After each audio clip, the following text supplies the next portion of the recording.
TGD Radio presents GolfRap, sponsored by Myrtle Beach Golf Authority. Let's go while we're young. So who's the host of the show? He's the senior TGD golf analyst. He's a former touring pro, a current teaching pro.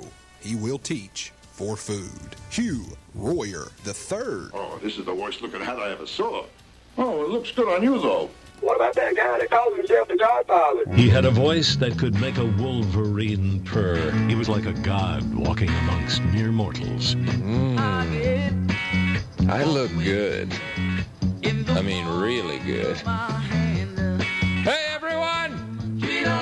Come and see how good I He look! refers to himself as the Godfather. I'm gonna make him an offer he can't refuse. He spends more time on his hair than on the golf course. How's my hair? I'm a Dapper Dan man. If you need a gym card, he's got one. He is George Honeycutt, the Godfather. Don't act like you're not impressed.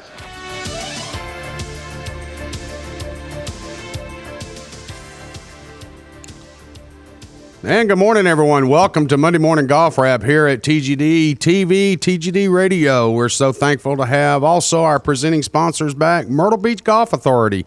We want to welcome them back, of course, a little bit of a couple weeks hiatus, but they are back and in the saddle.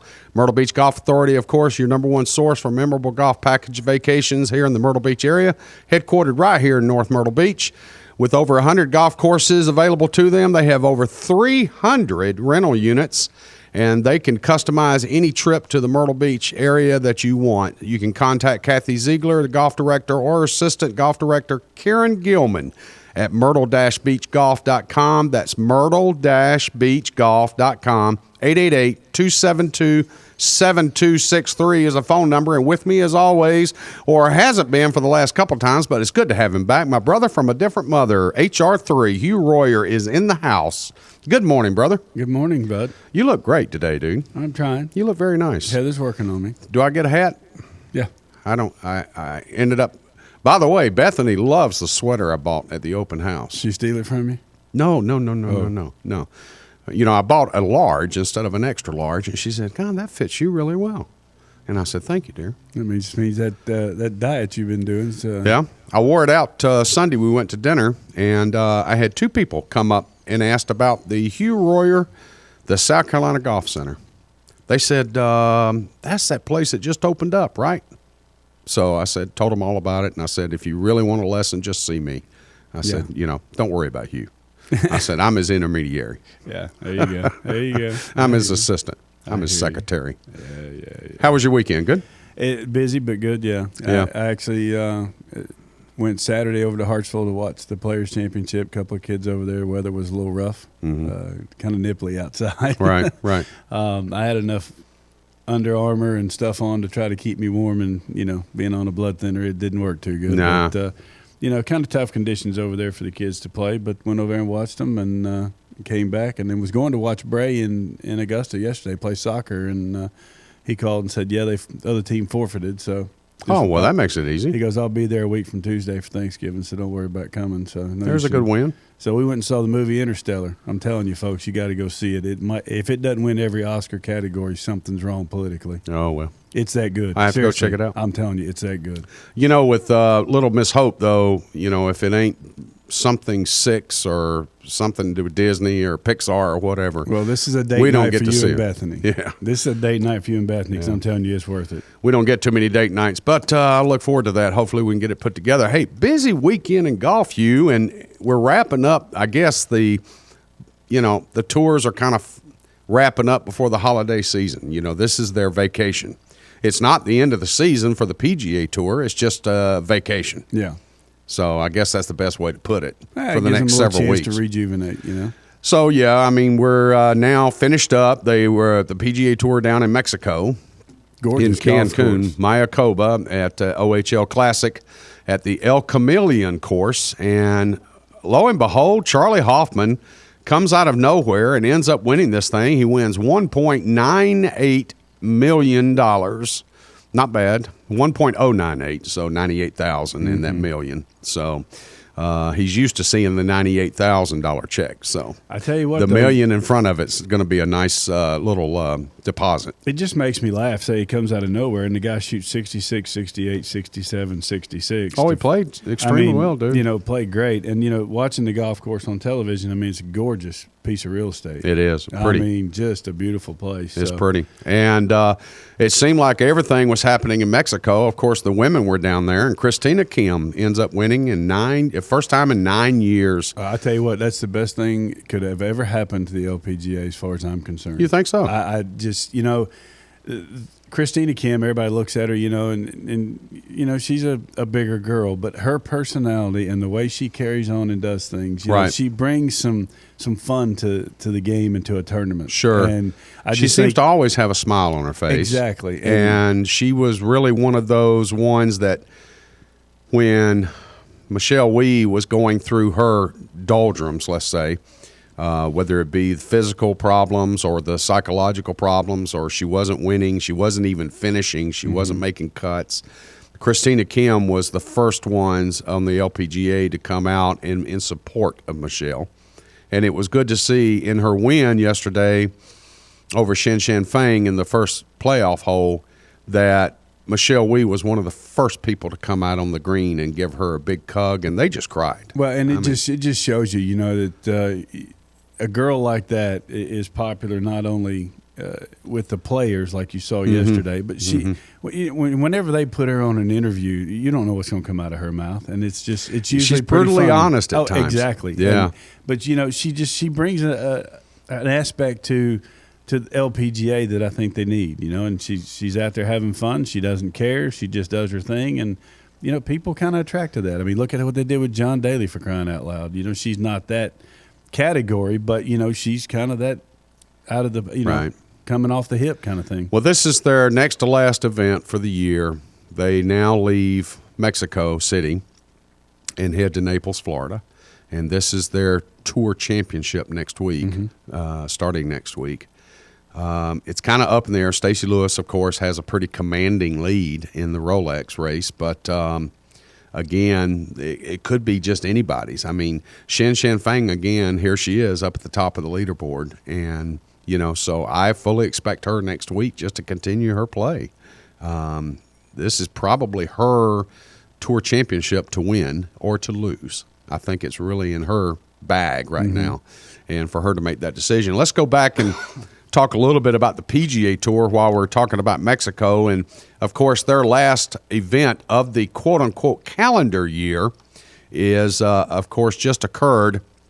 And Hugh and I, before we came on the air, folks, we were kind of, you know, wondering about how the stats look and some of the numbers for the end of the year. Right now, with the FedEx Cup standings, of course, we've had 7 events in the wraparound season, this being the second term of the wraparound season. So we're going 2014, 2015. Robert Streb right now is in the lead on the FedEx Cup standings. Sangmu Bae, who is continuing his stellar play, he's in second place. Ben Martin third, Bubba Watson fourth. Of course, his win 2 weeks ago helped out.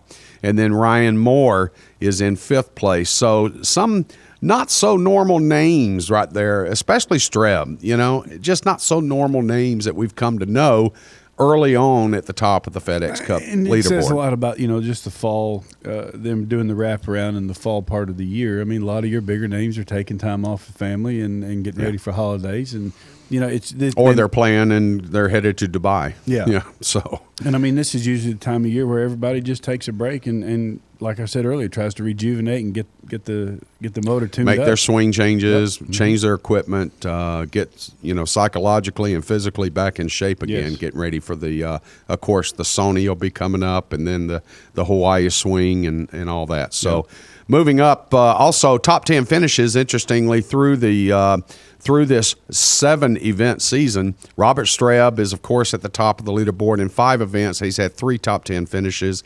Sangmu Bae in 3 events has had 2. Blaine Barber in 5 events has had 2 top 10s. Jason Bone with 2. And Ken Duke in 5 events has 2 top 10s already. Kenny's playing solid. So he is playing solid. And I just want to know who picks his shirts out, dude. You know, I haven't. You got to send him a tweet. He's got to come on the air with us because I've got to ask him, man, who's providing these shirts for you, dude? I mean, come on. I've seen Loudmouth with Daly, but Kenny's coming up with some upper garments, let's say. Yeah, there's no telling. I'll text him and ask him. All right, super. And find out. But I tell you what, just to see him and everything he's gone through with his back and whatnot, to see him playing solid golf, top tens the whole time, he's just a good dude. Well, interestingly, as we look down through some of the more stats that I find of interest, again, this being the new year or only 7 events into the wraparound season, Bubba Watson's in lead of the scoring average at 68.526. Ricky Fowler is tied for second with Graham McDowell at 68.7. Chris Kirk's at 4th place at 68.9, and Webb Simpson is already in 5th place at 69.0. Driving distance, everybody talks about, I can hit the ball 320. Well, the driving distance on the PGA Tour so far is Morgan Hoffman is at 318.5. Brooks Koepka, and we're going to mention Brooks' name here in a minute, he's at 317. Peter Uline's at 315. Charlie Belgium and Jimmy Walker are both at 312. So that kind of gives you the tour average right now for driving distance is 290, in case anybody wonders what that trivia question is. And that's what everybody should be looking at, And the thing that I like to look at, is basically, I'm only 80 yards away from that dude, from the 290. I mean, I'm 210 solid down the middle. Oh, I understand that. I can find 80 yards. Just because you have to duck when you try to hit it through a plate glass window for the rebound, that's just a personal problem. That's true, dude. Greens and regulation percentage, which you and I have talked about this significantly. This is where the rubber meets the road.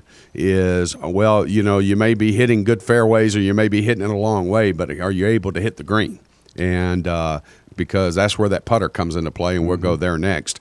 But greens and regulation percentage right now, Alexander Levy is leading at 81%. Webb Simpson's at 81%. Stuart Sink, Martin Keimer, and Justin Hicks are all within the high 70s. The tour average right now for greens and regulation, 68.8%. So that's pretty. I mean, that's not a bad number. I mean, and a lot of people would think, it should be more than that. You would think they would hit more than that. But, I mean, you look at Levy, I mean, he's hitting 81%, but he's only played 4 rounds. Mm-hmm. Webb's hitting, 81.25%, and he's hitting, he's played 8 rounds. Stuart Sink, through 12 rounds, is at 79%. Now, that's playing smart golf, giving yourself opportunities. And these numbers are a little skewed. Again, it's only through 7 events. And again, as you just mentioned, rounds versus events. Mm-hmm. So, they may only played 8 rounds. So that's two events, let's say, or unless they don't make the cut, it could be 3 events. Yes. So moving on down the list, driving accuracy percentage for the tour total, KJ Choi is actually leading that category, interestingly. That's 87% as far as hitting fairways, but the tour average is only at 60%. Yeah. So interesting. I think I could hit 60% on a good day. Moving on, and if you look down, strokes gained putting, and this is where, again, as we talked about before, the rubber meets the road. Vaughn Taylor is leading that category right now at 1.9 in strokes gained putting. Chris Smith second at 1.7, Brandon Todd at 1.5, Russell Henley at 1.4, and Mark Leishman at 1.3. And, I got a question for you. Yeah. Okay? Mm-hmm. The tour went to this several years ago. With the 1.9, the 2, this, I still take more out of the total putts per round. Well, that's what it's based off of, dude. I understand that, but giving you a total number of, whether it's 28, 27, right. 29, and growing up, that's the one thing that my father always used to say. He said the name of the game of golf is 29 and below. Mm-hmm. And, that's how I relate it. I hear the 1 point this and the That's just like talking statistics to me. I mean, it just goes in one ear and out the other. Yeah, well, it's they look at an average number of putts on a given green, and whether that's, let's figure it's 2-0. And then you look at the number of putts you had, you take the divisor, you look at the separator, You multiply that by the temperature, and then by whatever your rectal plug tells you. Well, it just makes the tour feel like they're smarter, giving you all this stuff to get. This person is averaging 28 putts a round. Yeah. All right. Then go the relationship between how many greens they're hitting per round in regulation. Right. To me that makes more sense and shows you how a person is playing and what's going on. Well, you go back up too, and then you look at the scrambling stat. And right now, Fred Funk's leading the scrambling stat. I mean, this is a Champions Tour player. That's just because he can't get there in time. I apologize, folks. Still trying to get over this cold. Ricky Fowler's in second scramble at 85%. Peter Uline's at 84. Patrick Reed is 77. Graham McDowell at 76. The tour average for scrambling stat, dude, 57. Mm-hmm. 57. That's pretty bad. 1 and 2 that they're going to be able to get up and down. Yeah. So, I'm sorry, dude. You're going to have to. I got a tickle. Yeah, it's all right. It's that time of year. Yeah, it's that time of the year. Getting over it. So, let's go back and talk a little bit about, real quick, excuse me. During the event at Mayakoba, there was a record set for the year. And I'm speaking about calendar year. Danny Lee is 24 years old, New Zealander. And on Sunday, he ends up having 7 birdies in a row. And that is the longest stretch for this year. That's pretty impressive. Tournament. That's pretty impressive. I mean, I think the best I've had is about 6, but I mean that's on the PGA Tour. The length of the golf courses that they're playing now with the rough and the speed of the greens and new grasses and whatnot. That's awful impressive. 2011, Scott Piercy did it with 8. And so, again, it's been a couple of years, and now he puts in 7 in a row. So congratulations to Danny Lee. Made a huge move. Shoots 29 on the front. So made a huge move. One other thing, too, at Mayakoba was Charlie Hoffman in his win. He was using the brand-new Titleist clubs, and the driver, the fairway metal, the hybrids. And without a doubt, they're longer, dude. I mean, you and I have hit them. I think they've done a little bit of changing as far as the way they've designed it. I think the metal's a little bit different. They've gotten away from some of their old habits of the metal. And you look at him, he led driving distance, and just it was him hitting it 318 yards. Yeah, on average. That's pretty impressive. Well, he's using the new D15 D2, 8.5 degree. He's got the fairway metal at 915 F series at 13.5 degrees. So, again, hats off to Titleist, another win for them, and then including that with Brooks Koepka, who ends up winning the European Tour event in Turkey and does so resoundingly. Boy, how good looking was that golf course, though? Yeah. That right there, that is a gorgeous piece of real estate. Yeah, it is. And, again, as I mentioned Thursday, Hugh, on Pro Golf Talk, that area there, I did some research as I try to do for the shows, and there's 14 golf courses within 5 miles of downtown center at Antalya in Turkey. And so, it's a golf destination. Yeah. And Colin Montgomery had designed the Max Royal, and he did a phenomenal job. I was just trying to figure out what's up with all the trees. He seemed to put 2 trees in fairways versus Jack putting 1. And so, they had the short par 4, number 15, I believe it was. Several of them tried to go for the green. Was not successful. I saw a couple guys hit the green, but, again, they probably ended up 3-putting because of where the pin placements were. But great design. It was a lot of fun to watch, and it was a fun golf course to watch Brooks keep his head into it and come down, because he had Ian Poulter, he had some of the other guys, Stinson, that was trying to bear down on him. And you know what? He didn't lose focus at all. He picks up his first European Tour win. He picks up his first PGA Tour win, if you want to categorize it as that. Excuse me. He's 24 years old, and, he's won 3 times on the mini tours and then just blew right into the European Tour. And now he's also playing PGA Tour. And I suspect now with this win, he's first off gets to go to race for Dubai. So he'll be in Dubai this week. And then I suspect he'll get many, many more exemptions or, entries or whatever, however y'all refer to it as pros, into many more PGA Tour events this year. He'll get some exemptions and some invites. You win and you do something like that, and going back to my favorite one I like to harass, and who it's nice to see him back up there with a chance to win, just can't close the doors, Poulter. Now, he did putt better this week. I know he changed putters and whatnot. This was his golf tournament to win. Poulter's changed equipment. He went to, likewise, the Titleist. Yeah. And he's picked up easily. The commentators were referring to it on Thursday and again on Friday. Saturday, he had a horrible round. He couldn't find his butt with two hands and a road map. Yeah. And he knows, because Sunday he came back out and was playing as well as he did Thursday and Friday. But they were all commenting about how much distance he had picked up. And it was not, okay, well, he picked up 4 yards here or 6 yards. Dude, this was noticeable difference of 20, 30 yards on a drive. And then he was using the fairway metals and the hybrids, and he said, I have to pull back now. I have to throttle back because I'm just getting so much flight out of my hybrids and my fairway muds. He goes, it's kind of like, it's rejuvenating him. It's getting him back into the love. And you got to admit it, dude, the last two events, Ian's played pretty well. He's played well. And like I said, he putted better this week, where the other event he did not putt well at all, changed putters. And, but again, like I said, this was his golf tournament to lose, and he did. Yeah. But, again, it's like my father always said, you got to put yourself in the situation to choke, to be able to learn how to handle it and get back into winning. And it's just nice to see him back in there, because he is a popular player. Well, he is a popular player, and also, too, is the fact that, he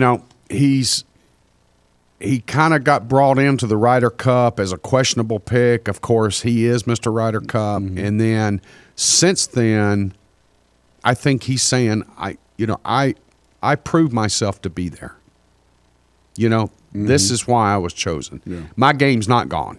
So, I can still play with the best of them and even possibly win these things. So, hats off to Bruce Koepka. He just he went out and just took command of the doggone thing. Yep. He didn't waver. Eagles on the final day.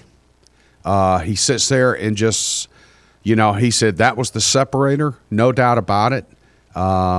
He hit a hybrid that sat down like a butterfly with sore feet, and from 223, and it just was a gorgeous, gorgeous shot. I love the way he finishes with his shoulder through the ball, much the way you teach you, and it was fun to watch him.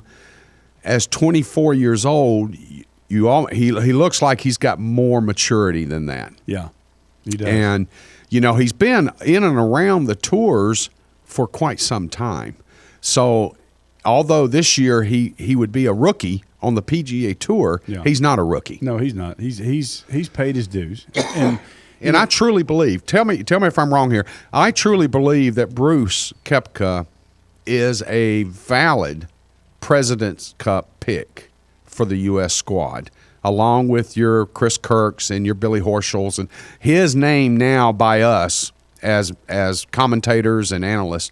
We need to go ahead and push his name up there and be tracking him, the next several months for the President's Cup. I definitely think you're right, especially if he goes down to Dubai and plays well. He's just all he's going to do is improve his stock. Yeah, and I think that's a huge thing, And, we're talking about all these guys that have their cards. And, folks, I'd like to mention this because being who I am and have done it as many times as I've done it, and I'm not going to mention the number because it's pretty embarrassing, but Tour School is going on for the web.com.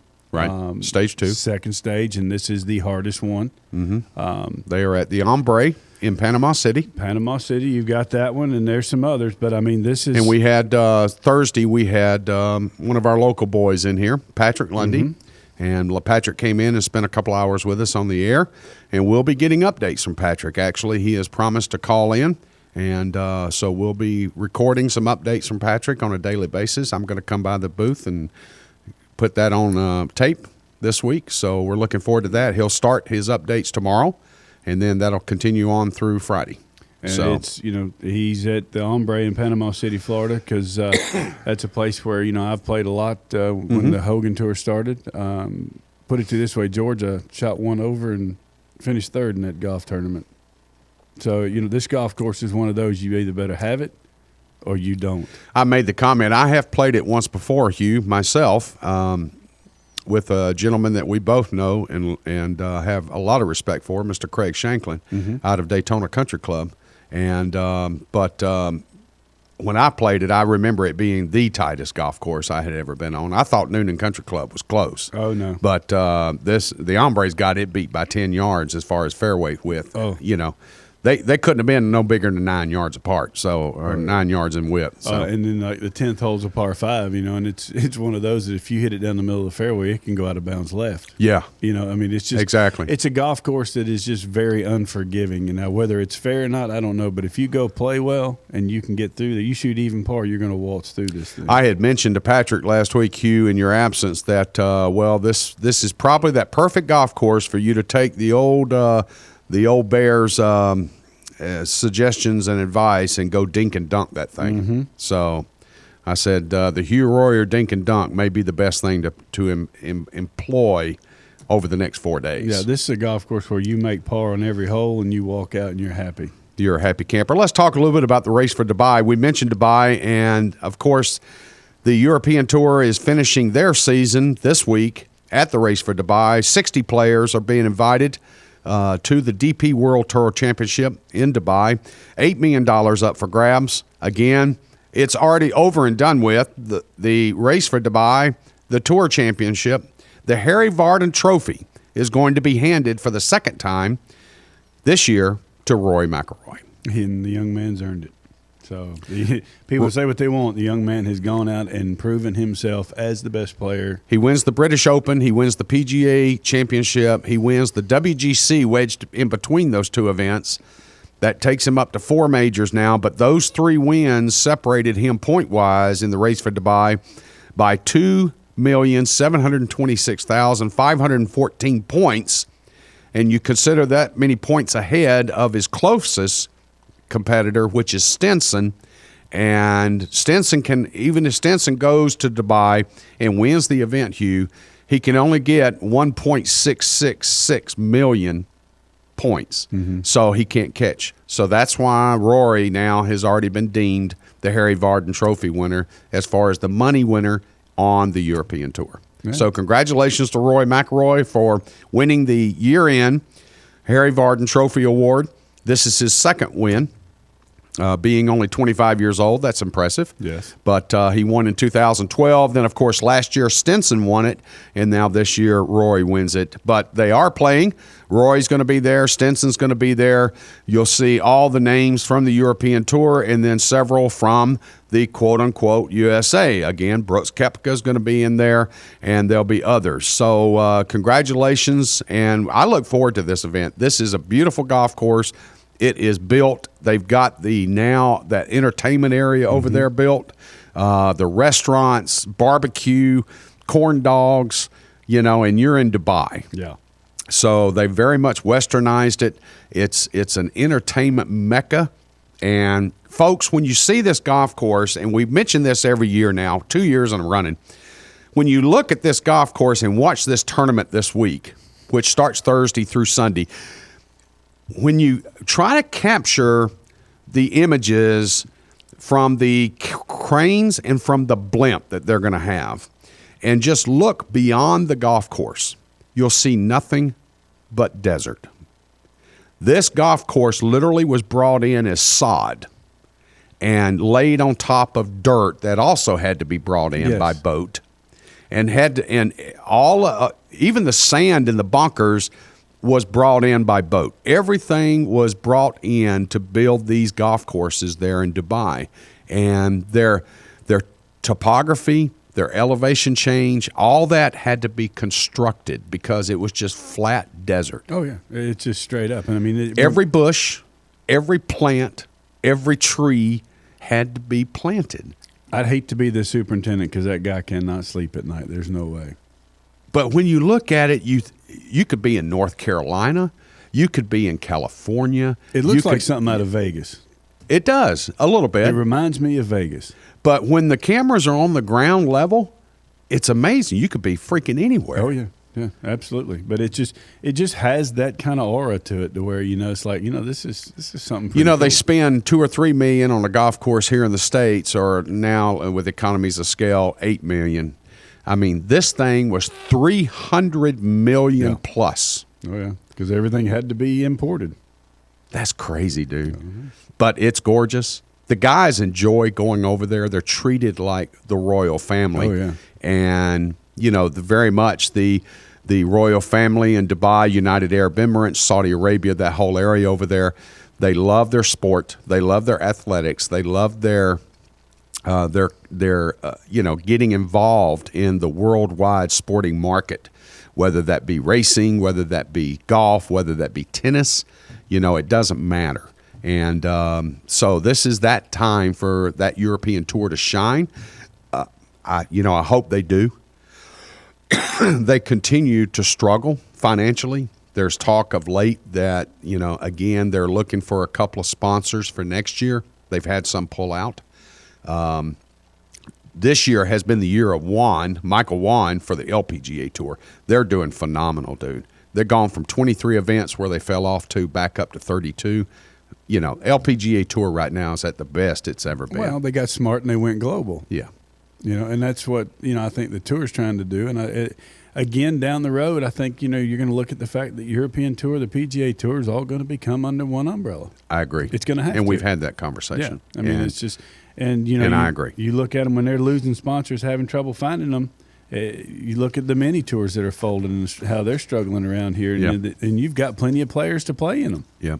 But yet they can't support themselves, then something's wrong. Yeah. Well, again, we've gotten kind of lengthy and aired out several things, but it's been a lot of fun today catching up.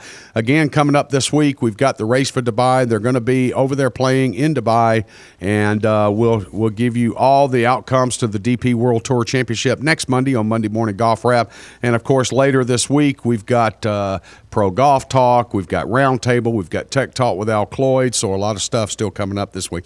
I think we're having Bobby back on from Bandit Golf. Okay, cool. So Bobby's coming in for Tech Talk with Al Cloyd. Good. So that'll be a lot of fun. I want to thank the people at Myrtle Beach Golf Authority again for joining back with us here on Monday Morning Golf Wrap. And as always, folks, TGD Radio and TV are produced and broadcast by the Zeus Radio Network for thegolfdirector.com. When visiting the Golf Director, navigate over to our featured golf course pages where you'll find up-to-date information about course conditions, specials, and much, much more. Need help with your next golf vacation? You can just call Dave at 844-GO-GOLF-1. That's 844-464-6531. All of our TGD programming is archived for listening and viewing on demand. To catch up on any show you may have missed, click on the TGD Radio, TGD TV tabs in the menu screen at thegolfdirector.com. For George Honeycutt, Hugh Roy III, our producers behind the glass, we thank you for tuning in. There's more TGD golf news and information coming up next.